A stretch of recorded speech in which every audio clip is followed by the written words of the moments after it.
worth $7.2 million. Last year, he went 19-14-6 with a .914 save percentage and a 2.48 goals against. Eleanor, what do you think of the deal? I think it's a good deal. I think that Mike Condon is a solid backup. Former Penguin! Yeah, for like a week. Still counts. Yeah, I think he's solid. I think he fits in well with Craig Anderson and the whole Senators team. So I think it's a great signing. I really do. Here's my issue with it. They've got 3 NHL goalies, 3 legit NHL goalies. You got Anderson, you got Condon, and you got the Hamburglar, Andrew Hammond. And they've got a lot of money invested in all 3 of them. Yeah, I remember the Hamburglar. Yeah. I remember when he was the big thing. Everyone's like the Hamburglar and everything. Yeah, I remember that. I forgot about him. Andrew Hammond, yeah. He's still there. He is still there. He still exists, Dominic. Interesting. What's the saying? You're never truly gone if someone remembers you? Isn't that the saying? No clue. If it is, it should be now. Person. It's a saying now, damn it. So, the Flames re-signed Chris Versteeg to a 1-year deal worth $1.75 million. Last year, he had 37 points in 69 games. Eleanor, what are your thoughts on this great deal? Yeah, I think it's awesome. Not a lot of money. I love him. I think he's awesome. And he puts up good points, good minutes. It's a great signing. And there's nothing wrong with Versteeg. Nothing at all. He can still play.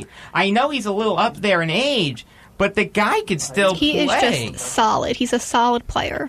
He is very solid. We do have a caller on the line. Caller, you are on Beyond the Game. Well, good afternoon to you. Good afternoon, Martin from Merrick. How are you? Okay, how are you? Good. What's on your mind? So, there was a story, I guess it was on yesterday's Newsday.com from Arthur Staple, essentially saying that the Islanders are going to stay pat during free agency. I would agree with that. Yeah, definitely. I don't think they have really any roster flexibility to do anything. You know what? I heard a name that was going around? Mike Camilleri. No. I don't Not see gonna it. happen. I don't see it at all. The only thing that I could see the Islanders doing would be swinging a trade for Galchenyuk. Because Duchesne's done. That's not going to happen. Right, but the problem is they've already got 14 forwards. This is true, too. And Barzell probably wants to become number 15. That's true. Don't forget Dal Cole. I see now. I feel like DeCall would go in that type of a trade, and I wouldn't mind that. I like Galchenyuk. I really do. But, I don't think the Islanders will do anything. Yeah. The one name that is in Staples' article is Justin Williams. Oh, yeah, I heard that too. I don't see it. I don't see it either. He carries a big cap hit, too. It's just, I'm sorry. I just don't see it happening. I don't think the Islanders are going to make any moves in free agency. Especially, again, their main focus should be right now is just signing back John Tavares. Yeah, getting his contract extension. Get those extension talks going. Yeah, well, with $9 million cap space right now, there's probably a little bit of room. But the rumor I've been hearing is that, well, it's not a rumor; it's probably well known that JT's looking for something long term. And he deserves it. I was going to say. Definitely. Well, gee, we all know the history of Islanders and long-term contracts. It never works out for the Islanders, but Tavares will be the exception that proves the rule. Yeah, this is a talent that you can't pass up. Mm-hmm. Right, except that Tavares has also had his fair share of, his history of injuries as well. He does come with some injury baggage, but John Tavares is a top 5 player in this league. The thing that comes to mind was the injury in the Olympics. That was a freak injury, though. That really wasn't his fault. It still happened, and it still Yeah, hurt that's true, but, it was a freak injury. It's still, Paul George. Yep, Look what happened with Paul George. That too. Mm-hmm. Basically, when it comes down to the Islanders, though, I wrote it down in my notes. I had 3 words just for them in terms of just players that maybe they should look to trade for, even though it's very far-fetched. Obviously, Duchesne.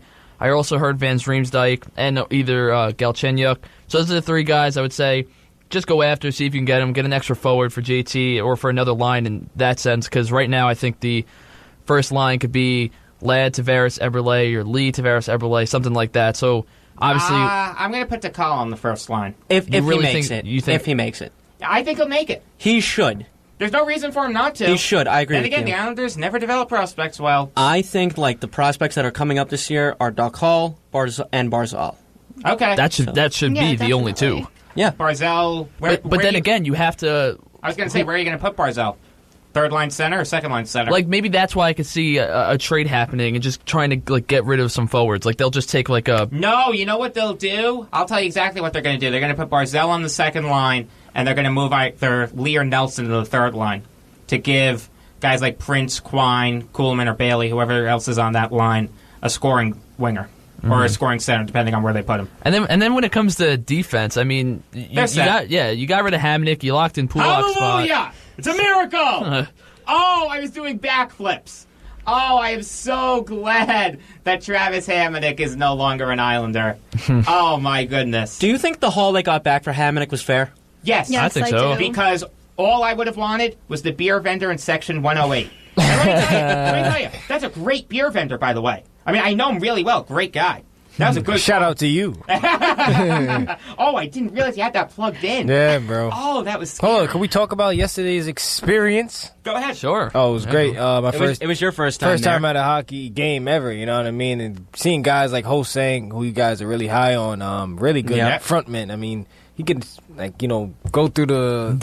Deke. That's probably the word. Like Deke, Yeah, like Deke he's very through the. fast. No, I'm not. I'm This just is like saying me to be talking nice. about Like golf. no. I'm really trying to, relate to hockey, but what I've seen, he's a specialist when it comes to having a stick in his hand. Like, honestly. Okay. Things He can happen. move. Things happen when he has a puck, on his stick. So, hey, shout out to him one time. He's going to do well, I think, for you guys in the future. He's going to do So do very well. I. Forget the future next year. The Please. future. I mean, just saying, later down the road, long-time player, I mean. Okay. I like That's to what see I that like to Jacob's see. a Hosang fan now because he wasn't too high on him. No, I wasn't. First. But honestly, going back to the call, I'm pretty sure that this team is going to be the same when puck drop happens in November. I agree. More, Yeah, more definitely. or There's less no- the same. They don't really have enough. Yeah, no. They're going to stay put. They don't have enough leeway. Like I said, the only thing I could possibly see happening is maybe trading for another forward, but most likely that's really it. Yeah. We're done. You're listening to Beyond the Game on the voice of Nassau Community College, 90.3 WHPC. I am Jake Valk. Sitting across from me, Brandon Johnson, Dominick Arbolino, Eric Fischetti, and Elnor Ciampi. Number to call if you have something on your mind is 516-572-7440. And, we talked about what the Islanders are going to do in free agency as the Flames just signed Michael Stone to a 3-year extension worth $10.5 million. Eric, thank you very much, my friend. No problem. Why? Wait a minute. That just hit me. Why? They just traded for Hamonic. Why would you sign Stone? That makes no sense. He's a How are solid those two going to do? defenseman, though. Yeah, but he's the same player as a Hamonic. I mean, know. well... You could put him on different lines, though. Yeah, but they have a lot of defensemen, though, Calgary. Dougie Hamilton, Mark Brody... Giordano. I'm sorry, who'd you say? Mark Giordano. Giordano, too. Yeah. Captain. That's weird. That's a weird signing. That just hit me. Wow, that's really weird. What in the world is going on in Western Canada? They're taking all the lousy defensemen.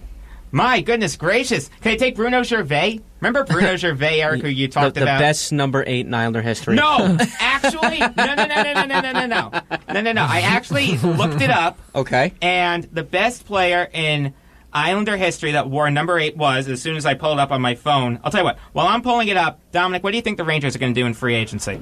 I know exactly what I think they should do. I put down that they definitely need to add some pieces after trading away Stepan Aranta. I mean, you have to figure Bingo. like Depth. I don't know exactly, to be honest. I haven't really looked into the NHL free agency class this year, so I really don't know any names It's in particular. very weak. It is. But There are 3 big names: Kevin Shattenkirk, Carl Alsner, and Radulov, Alexander Radulov. Shattenkirk's a name I heard possibly. Isn't for the Hansel a Rangers. free agent too? I'm sorry, who? Hansel?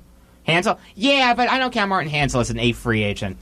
I heard can't- Rangers were looking at him. Yes, Yeah. and I think he'd be a really good fit. Shattenkirk. Shattenkirk too, yeah, because A lot of Shattenkirk- money. He wants a lot of money. I know. I don't think he fits well on the Rangers. Nick Bonino met with the Rangers. I think they need a center. That's what I would focus on. Honestly, you know who I wouldn't mind the Rangers getting, and it's kind of a weird name, but when you think about it, it makes sense. what? Joe Thornton. Yeah. Could you see it? Veteran experience Could you for a see young Jumbo team. Joe? And he'd have a chance to win. No, He'd finally have a chance to win. By the way, best Islander in history award number 8, Gary Howitt. Part of those. Oh my God, I forgot about. We got about 2 minutes left. It's time for the bottom of the ninth. Brandon, we'll start with you. Oh, me for the bottom of the ninth? Of course. It has to. Oh, you know. Okay. Thank you then. Let's see. Shout out one time to my New York Knicks front office. They're gonna work something out. All right. Don't sleep on them. Don't sleep on him? No. Who's going to be leading them? Who do you think, Griffin? I think we need Griffin. I agree with you. We need some championships under our belt, man. I think he's the right guy for it. I agree with you. Dominic? I haven't spoke about the Jets in a while for my bottom of the ninth, so I will bring them back. Linebacker Zach Orr is visiting with the team tomorrow. He retired last season with a neck injury, but after being healthy again, getting looked at by doctors, he's decided he wants to come back. I don't think you guys need him then. If he retired and is trying to come back, that's kind of no. He was a medical very. thing, I feel you, but it was because of his neck. I understand, he had to pretty much. But hopefully, he can be the same player. Honestly, he was a good linebacker when he played. So if he's still that same player, it could be a good addition, especially when we cut David Harris. So that's pretty much it for me. I actually think Zach Orr could work for the Jets. No, he's definitely. He's 25 too. And I feel like he fits the scheme with Darren Lee too. It would work. It would work. Eric? All right, so I'm going to stay with the gridiron, the New York Giants. Apparently, the quote-unquote experts say that Eli Manning is the third best quarterback in the NFC East. That's okay, because that's when he plays his best. So if you want to sleep on Eli Manning, go ahead. We'll see you in the playoffs. Well, who's number one? Can you... Apparently, they think Carson Wentz is number one. That's terrible to say. No, that's a disgrace.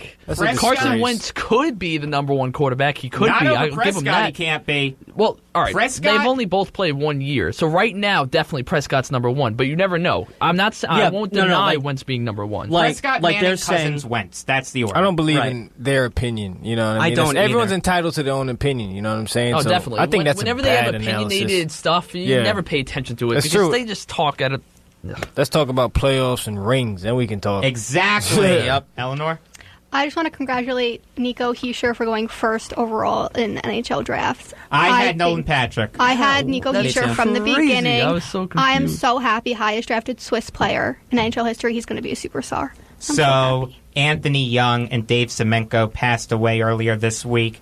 Anthony Young, of course, well known for going the longest time in baseball history without recording a win in a decision, was a fan favorite for the Mets, and Dave Semenko was a great player for Wayne Gretzky's Oilers. All right, looks like we are bad out of time here on Beyond the Game. For Brandon Johnson, Dominick Arbolino, Eric Fischetti, and Eleanor Ciampi, I am Jacob Valk saying that the most beautiful thing in the world is a ballpark filled with people.